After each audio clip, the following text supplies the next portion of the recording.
할렐루야. 오늘도 성령 하나님께서 우리 가운데 함께 계시는 줄로 믿습니다.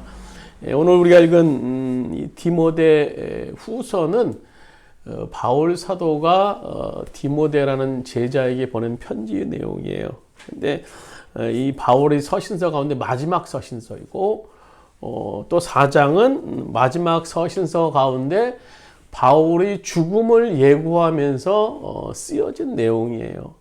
바울이 생각했던 죽음, 또 그가 봐왔던 죽음이 어떤 것인가. 그래서 특별히 오늘 6절, 7절, 8절 말씀은 아주 짧은 구절이지만 그 속에 바울이 생각했던 죽음, 또 이후에 어떤 일이 일어날 것인가에 대해서 아주 세밀하게 또 함축적으로 언급하고 있는데요. 오늘 우리가 이 땅에서 잘 살 수 있는 비결이 과연 뭘까? 오늘 바울 사도는 그것은 죽음과 심판이 있음을 잊지 않고 살아야 된다라고 말씀해 주고 계세요. 오늘 우리가 100년 만년 살 것처럼 우리가 삶을 살고 있지만 우리들이 기다리고 있는 죽음이 있다라는 거예요. 사실 죽음 그러면 사실 생각하면 우리가 보통 생각하면 우울해요. 좋은 얘기는 아닙니다. 그런데 바울이 얘기하는 죽음은 또 다른 차원의 얘기예요. 죽음은 단순히 공간의 이동뿐만 아니라 더 좋은 곳으로의 이동, 더 좋은 세상으로, 그리고 우리가 사모했던 그 주님과 온전히 만날 수 있는 그런 순간으로 연결시켜주는 것이 죽음이라는 거예요. 그래서 이 죽음을 우리가 기억할 수 있어야 돼요. 죽음을 기억하는 자만이 이 땅에서 우리가 겸손하게 삶을 살 수 있어요. 옛날 로마 시대 때 승리를 하고 나오는 개선 장군들이 있었어요. 그래서 앞에는 내두 사두 큰 말 4마리가 끌고 가고요. 그 마차를 타면서 그 사람은요 아주 화려한 그런 개선가를 부르면서 입장을 해요. 그런데 그 옆에는 의외로 노예가 서 있었어요. 노예가. 그러면서 노예가 이렇게 외칩니다. 메멘토 모리, 메멘토 모리. 이 말이 무슨 말인가 하면 죽음을 기억하십시오. 죽음을 기억하십시오. 너도 죽는다. 너도 죽는다. 그러니까 이 개선 장군의 행렬 속에서 개선 장군이 혹시 교만할까봐 너도 죽는다. 죽음을 기억하라. 메멘토 모리라고 외치게 했다고 합니다. 인류의 이 수명이 길어지고 또 발달된 이런 세상 속에서 인간은 굉장히 교만에 빠져 있는 것 같아요. 이 세상에서 내가 영원히 살 것처럼 열심히 살아요. 물론 열심히 사는 것은 좋은 일이지만 우리가 그 속에서 반드시 기억해야 될 것은요. 메멘토 모리. 너도 죽는다. 죽음을 우리가 기억하면서 오늘 우리가 삶을 살아야 돼요. 오늘 야고보서 4장 14절에서 야고보 사도는 이렇게 말합니다. 너의 생명이 무엇이냐? 너는 잠깐 보이다가 없어지는 안개니라 라고 말씀해 주고 있어요. 이 세상에서 삶이 아무리 좋다고 해도 죽음 이후에 우리가 갈 세상에 비하면요. 그건 잠깐 안개와 같은 삶이다 라고 오늘 이 세상의 삶에 대해서 야고보 사도가 얘기하고 있는 거예요. 찰나와 같은 세상에서 영원히 살 것을 준비하는 자만이 현명한 사람이 될 수 있다는 겁니다. 오늘 본문의 이 바울 사도는요. 이전에도 여러 번 죽을 고비를 넘겼어요. 그렇지만 그것이 마지막이 아니었죠. 이제 바울 사도가 두 번째 로마 감옥에 갇히면서 이제 마지막이구나. 사형 선고를 받고 이제 마지막이구나. 이제 죽겠구나 라는 사실을 깨닫게 됩니다. 즉 이 본문은 자신의 죽음을 예견한 그런 기록서입니다. 서신서. 그런 의미에서 사도 바울이 이 죽음을 바라보는 시각은요. 오늘 우리가 이 땅에서 어떤 삶을 살아야 하는지에 대해서 말씀해 주고 있는 겁니다. 그래서 오늘 본문에 보시면요. 사도 바울은 아주 죽음을 아주 시적으로 표현하고 있는 것을 볼 수 있어요. 6절에 보면 이렇게 기록하고 있죠. 전제와 같이 내게 벌써 부어지고 나의 떠날 시각이 가까웠도다. 아주 죽음을 아주 시적으로 표현하고 있어요. 전제가 뭡니까? 영어 성경에 보면요. drink offering이라고 그랬어요. 그러니까 쏟아붓는 것, 술을 쏟아붓는 것이 전제입니다. 그 당시에 구약시대 당시 또 바울 수도가 있을 당시 이 제사를 드리는 방법 가운데 여러 가지 방법이 있었어요. 근데 그 방법 가운데 어떤 제사나 꼭 마지막에 행했던 것이 전제예요, 전제. 그것은 남은 포도주를 제물에 다 쏟아붓는 거예요. 다 쏟아붓는 거. 마지막 절차로 행했던 것이 전제라는 겁니다. 바울사도는 이제 자기가 제물로서 이 땅에서의 삶을 다 살았다라는 거예요. 자기의 삶은 끝났다라는 거예요. 이제 하나님 앞에 드려지는 건 다 끝나고 이제 이 땅의 삶을 마무리하면서 떠날 때가 되었다라고 얘기하고 있는 거예요. 그래서 바울이 바라보는 이 죽음의 첫 번째는 떠남이라는 겁니다. 떠남. 오늘 6절 말씀대로 관계와 같이 벌써 내가 부음이 되고 내 떠날 기약이 가까웠다. 바울이 자신이 죽음에 대해서 떠난다는 이제 표현을 이제 한국 성경이 번역하고 있는데요.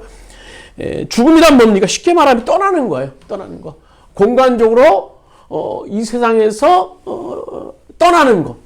또 육신적으로 우리가 육신을 갖고 있는 우리들이 몸에서 영혼이 떠나는 것. 그것이 죽음이라는 겁니다. 떠난다고 할 때 참 허무해요. 그것은 다시 돌아올 수 없는 길을 떠난다고 생각한다면 참 허무한 거예요. 인생길이. 그러나 성경의 죽음은요. 떠남이 결코 끝이 아니라는 거. 끝이 아니라는 겁니다. 여기서 이 떠남이라는 이 단어 우리 한글 성경에 떠남이라고 쓰고 있는데요. 영어 성경에는요. 특이하게 여기서 떠남이라는 단어를 departure라고 departure.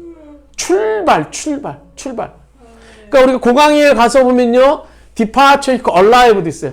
departure는 우리가 한국에서 미국으로 출발할 때 departure라는 말을 써요. 그러니까 성경에서의 이 떠남은 출발이라는 거야. 출발. 그리고 이 원어 성경, 헬라 원어 성경은 떠남이라고 할 때 아날레세오스라는 말을 써요. 아날레세오스. 그래서 본래 이 헬라어 원어인데요. 이 아날레세오스는요. 당시 두 가지 말로 할 때 쓰였어요. 하나는 이제 당시에 이스라엘 백성들이 유목민이었죠. 그래서 텐트를 치고 또 이곳으로 옮기게 되고 하는 삶을 삽니다. 그래서 한 곳에서 이제 텐트를 치다가 이제 정해져서 이제 다른 곳으로 옮기게 돼요.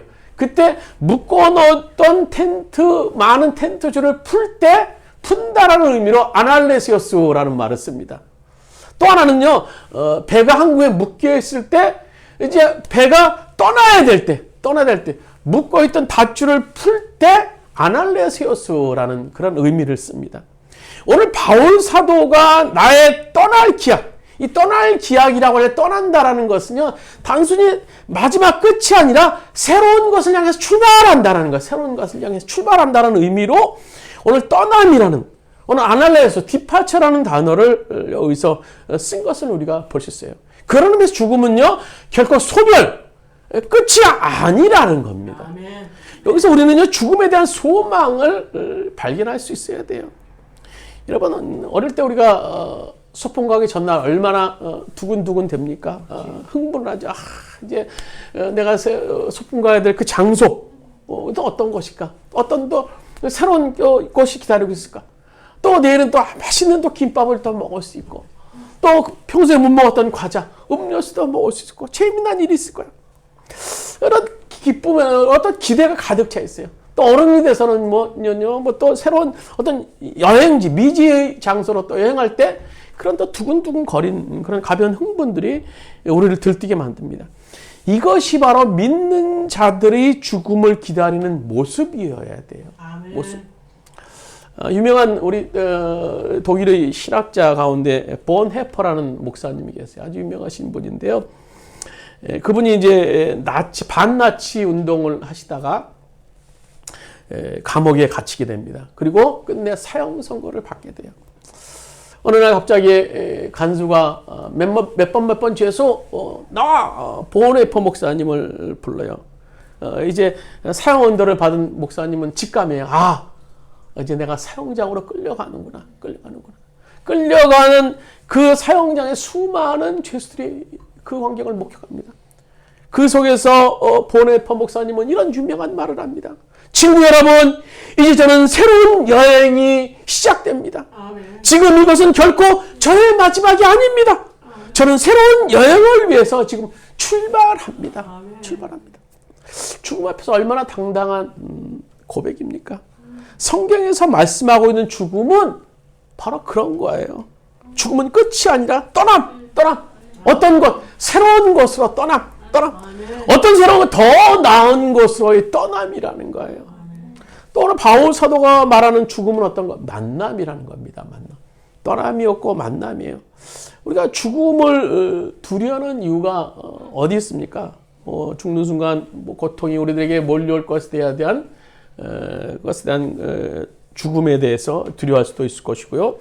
또 혹은 살아왔던 일상에 대한 어떤 집착, 미련 때문에 죽는 것이 더 두려울 수도 있을 것입니다. 그러나 이런 모든 것보다도 사실 가장 우리가 죽음을 두려워하는 이유는 사랑하는 사람들과의 단절 때문이니까요. 단절. 사랑하는 우리 자녀들과의 단절. 내가 쟤를 다시는 볼 수 없어. 또 우리 사랑하는 남편과 아내와의 단절. 또 이웃들과의 단절.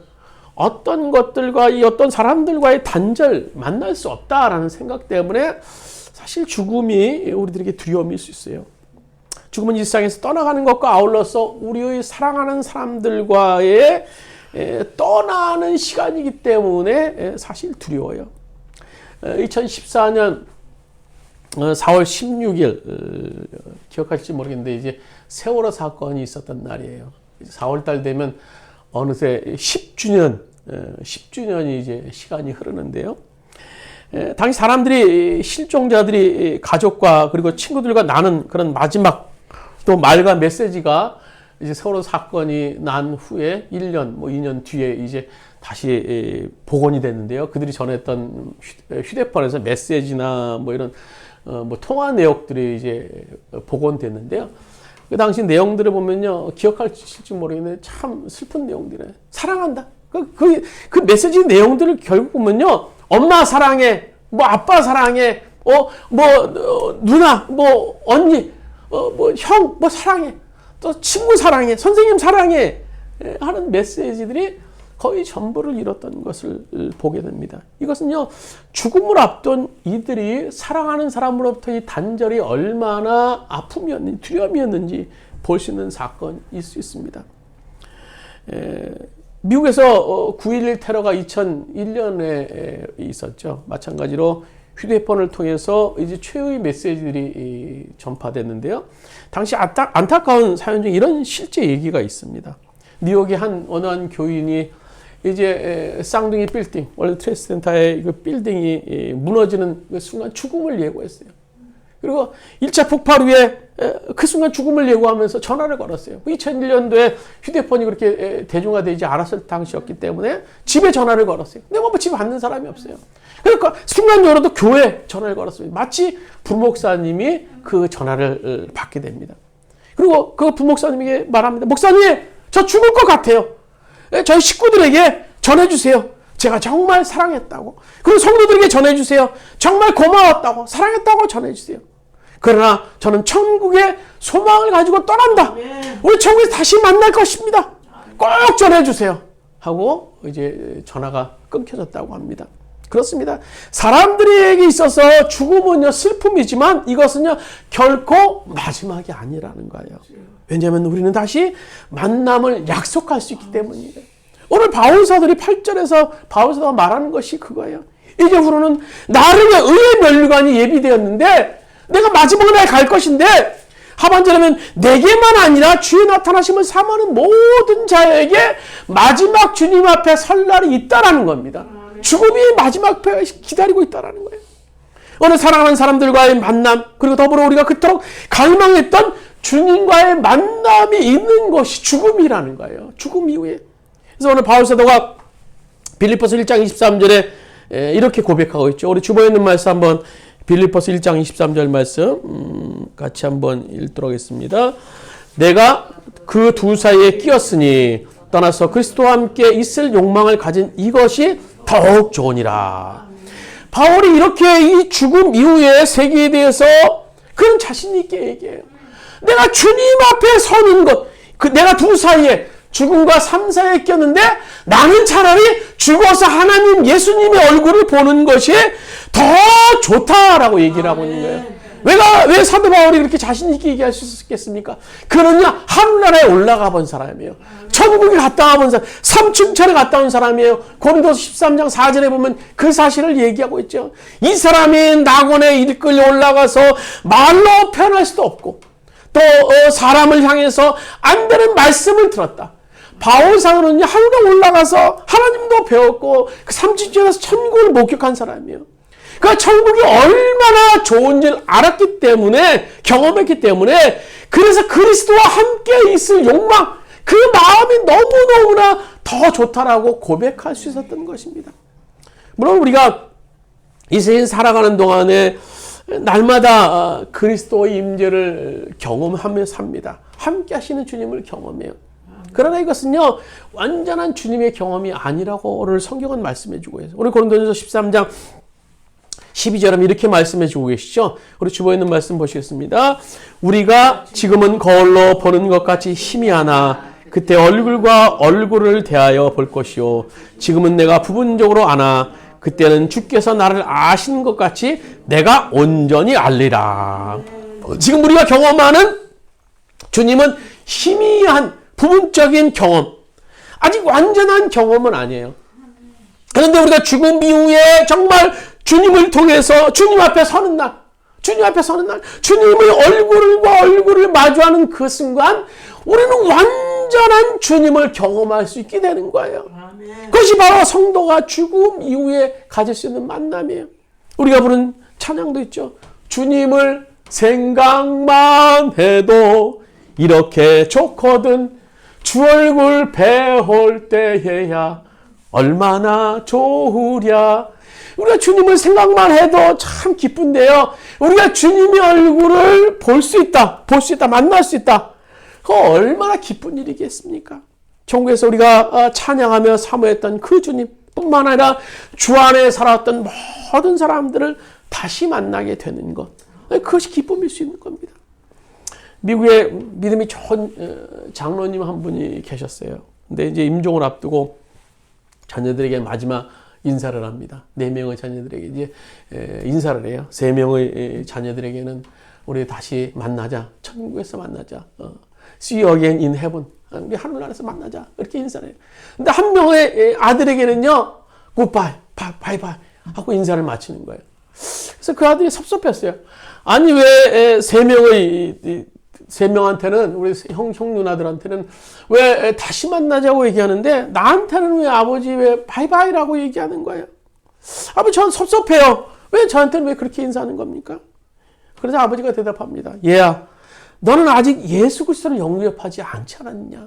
세례도 받지 않고 교회도 다니는 둥 마는 둥 하는데 내가 너를 다시 어떻게 만날 소망이 없는데 어떻게 다시 천국에서 만나자라고 얘기할 수 있겠느냐? 야, 이제라도 우리 다시 만나자고 얘기할 수 있도록 다시 한번 신앙을 회복하고 주님을 만나고 열심히 신앙생활 할 수 있겠느냐? 이 아들이 울면서 대답을 합니다. 아버지, 저도 아버지가 믿었던 예수 그리스도를 다시 믿을게요. 아멘. 다시 저 구세주를 믿어서 이제 주님을 열심히 믿을게요. 응? 그 힘없는 소년이만 아버지가 다시 그 아들을 꼭 끊어하면서 얘기를 합니다. 그래, 사랑하는 아들아, 우리 천국에서 다시 만나자. 아멘. 여러분, 죽음은요, 만남입니다. 죽음은 만남. 우리가 고대하던 주님과의 만남이요, 믿음 안에 살았던 사람들과의 만남. 그래서 오늘 사도 바울이 말하는 죽음은요, 첫 번째로 새로운 출발. 또 두 번째로는요, 동시에 만남. 오늘 주님과의 만남, 사랑하는 사람들과의 만남. 또 마지막으로 세 번째로 죽음은 상급이라고 얘기해요. 상급. 오늘 우리 8절 말씀, 본문 8절 말씀 우리 한번 같이 한번 읽도록 하겠습니다. 오늘 디모데후서 4장 8절 말씀 우리 같이 읽도록 하겠습니다. 이제 후로는 나를 위하여 의의 면류관이 예비되었으므로 주 곧 의로우신 재판장이 그날에 내게 주실 것이며 내게만 아니라 주의 나타나심을 사모하는 모든 자에게 도니라. 죽음의 순간이 우리에게 다가올 때 우리는 무력감을 느낄 수밖에 없어요. 이제 뭐 어찌할 수 있는 게 없구나. 아무것도 없고 어쩔 수 없구나. 그러나 이때 우리가 할 수 있는 것이 있어요. 우리의 모든 것을 내려놓고 오늘 하나님을 의지하는 거예요. 하나님을 의지하는 거. 즉 우리의 무력감을 내려놓고 하나님에 대한 의존감으로 바꾸는 것. 그게 죽음을 맞이하는 순간이에요. 참 삶이라는 것이 어떻게 보면요, 우리의 욕망을 위해서 끊임없이 몸부림치는 하나의 과정일 수 있습니다. 죽지 않고 살려고 막 발버둥 치는 것. 아침마다 수영장 가면 저는 이 현장들을 목격합니다. 얼마나 저를 포함해서 사람들이 살려고 몸부림치는지 몰라요. 숨 한 번 더 한 번 쉬려고 그렇게 몸부림쳐요. 그 현장을요, 물속에서 들어가면요 더 절실하게 봅니다. 물속 이것저것에서 막 물방울들이 막 올라오는데요. 얼마나 열심히들 막 살려고. 우리가 겉으로 있을 때는 숨 쉬는 거 잘 안 보이는데요. 물속에서 들어가면요, 막 물방울들이 막 수없이 여러 곳에서 막 맺히면서 살려고 막 숨 쉬는 그런 모습들을 볼 때가 있어요. 참 열심히들 살고 있구나. 참 살려고 참 발버둥 치고 있구나. 우리 사람은요, 오늘 살려고 몸부림치는 거예요. 물질을 위해서 살려고 몸부림치고, 안정된 미래를 위해서 살려고 몸부림치고, 건강을 위해서, 나의 욕망을 성취하기 위해서 우리는 끊임없이 이 땅에서 몸부림치며 삽니다. 또 한편으로는요, 자신의 존재를 알리기 위해서, 또 자신에 대해서 오해나 억울한 일을 해결하려고 참 노력들을 많이 해요. 그런데 이 죽음이라는 이 문턱에서 딱 도달했을 때, 그 순간은요, 우리 모든 몸부림을 포기해야 되는 순간이에요. 그리고 자신의 전 존재를 창조주 앞에 마지막으로 내어드리는 바로 그 순간, 그 순간이 죽음의 순간이라는 겁니다. 오늘 본문에서 바울이 이 본문을 기록했을 당시 바울이 맞이했던 죽음도 바로 그것이에요. 그 감옥에서 지금 죽음을 기다리고 있어요. 그때 바울이 뭘 할 수 있었겠습니까? 뭘 한데 무슨 의미가 있었겠습니까? 물론 성경 여러 곳에서 바울이 자신의 이 억울한 일을 당한 것에 대해서 이제 기록해 놓고 있습니다만, 지금 이 죽음을 기다리는 이 순간들도 바울이 참 억울했을 거예요. 그렇지만요, 천국을 경험한 자로서 죽음을 기다리는 지금 이 순간은 차라리 희망적이었던 겁니다. 왜입니까? 우리가 읽은 8절 말씀 때문이에요. 이제로는 나를 위해 의의 면류관 예배되었으므로 죽어도 의로우신 재판장이 그날에 내게 주실 것이며, 내게만 아니라 주의 나타나심을 사모하는 모든 자에게 아니라. 그는 하나님이 어떤 하나님이라고 부르고 계십니까? 의로우신 재판장이라고 부르고 있어요. 바울 사도가 그 당시 지배하고 있었던 로마 황제에게 억울하게 체포됐어요. 얼마나 억울하겠습니까? 또 로마 법정 앞에서 그가 공정하게 판단할 줄 알았는데 로마 법정도 불리하게 판단을 했던 거예요. 하지만 그는 앞으로 의로우신 재판장 앞에 설 것을 확신했던 겁니다. 오늘 8절에서 계속 이제 강조되는 단어가 있죠. 의라는 거. 의. 나를 위하여 의의 면류관이 예비되었다. 죽은 의로우신 재판장이다. 사도 바울이 얼마나 억울했으면 이렇게 의로운 하나님을 찾았겠습니까? 사도 바울이 지금 죽음을 앞에 두고 있는데 얼마나 억울했겠어요? 그가 살인을 했습니까? 강도질을 했습니까? 도둑질을 했습니까? 그러니까 정말 사형당할 정도로 바울 사도가 지금 그렇게 끔찍한 죄를 저질렀습니까?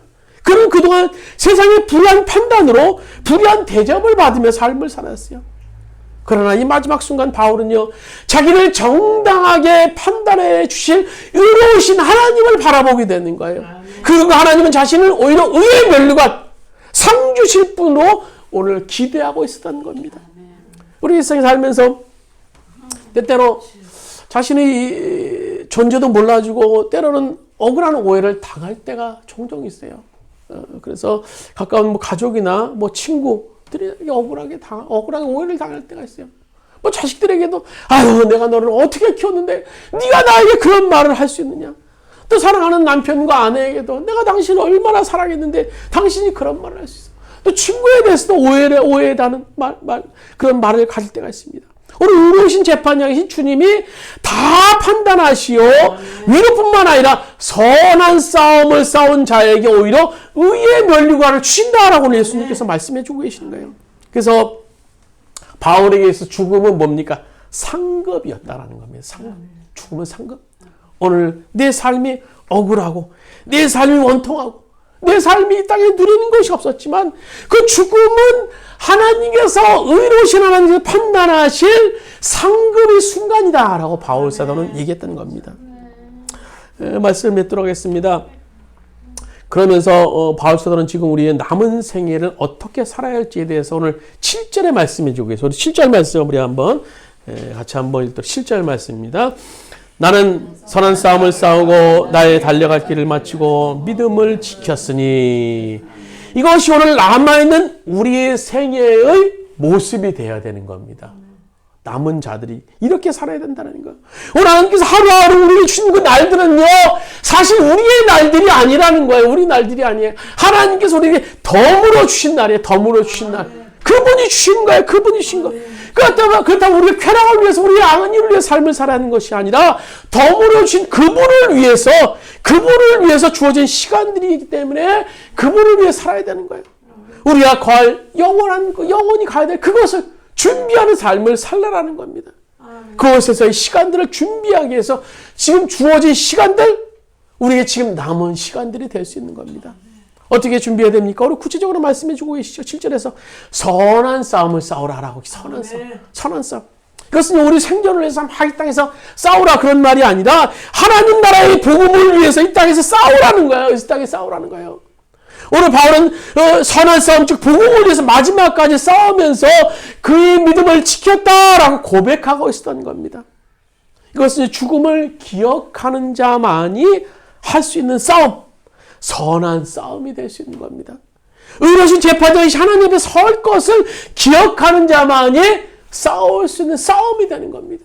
그래서 우리의 싸움이 이 땅에서 선한 싸움을 다 싸우고 주님 앞에 서서 주님께서 우리에게 내리시는 그 상급과 칭찬을 우리가 기억하면서 삶을 살아야 되는 겁니다.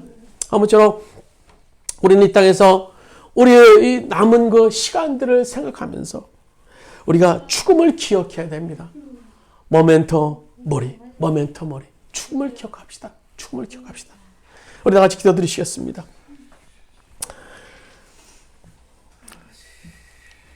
오늘 바울 사도는 죽음을 앞두고 있으면서 디모데에게 편지를 쓰면서 오늘 이 땅에 살고 있는 많은 이들에게 오늘 죽음에 대해서 말씀해 주고 계십니다. 우리가 오늘 이 고난주간을 시작하면서 우리의 죽음에 대해서 우리가 다시 한번 생각해 볼 수 있는 시간 될 수 있도록 인도하여 주시옵소서. 나는 과연 주님의 심판 앞에 섰을 때 어떤 모습일까? 오늘 바울 사도는 정말 주님을 위해서, 복음을 위해서 그 이상 모든 것이 희생하여서 마지막 그가 전제가 되어서 오늘 불살할 정도로 그의 삶을 마지막 희생했다는 것을 우리도 목격합니다. 오늘 우리도 바울과 같은 삶을 살 수 있도록 주여 도와주셔서 오늘 복잡해져가는 이 세상 속에서, 오늘 정말 긴 수명을 보장하는 이 세상 속에서 우리가 영원히 살 것처럼 착각하지 않게 하여 주시고, 우리가 모멘토 모리 죽음을 기억하면서 주님 앞에 설날을 기억하면서 오늘 하루하루 주어진 우리에게 덤으로 허락하신 그 날들을 기억하면서 하나님의 영광을 위해서 복음을 위해 삶을 사는 우리들이 될 수 있도록 주인도하여 주시옵소서. 이제는 우리 주 예수 그리스도의 은혜와 하나님 아버지의 원하신 사랑하심과 보혜사 성령님의 감화 감동 내 교통하시는 은총이 오늘 땅에 우리들의 주어진 시간들이 우리의 쾌락을 위해서 주어진 시간들이 아니오 죽음을 기억하면서 하나님 나라의 복음을 위해서 오늘 준비된 시간들을 기억하면서 오늘 이 시간들을 하나님 나라를 위해서 삶을 살기 원하는 오늘 모든 주원교 성도들 머리 위에 그의 가정과 오늘 땅의 모든 교회 위에 이제부터 오늘까지 함께 하시기를 간절히 축원하옵나이다. 아멘.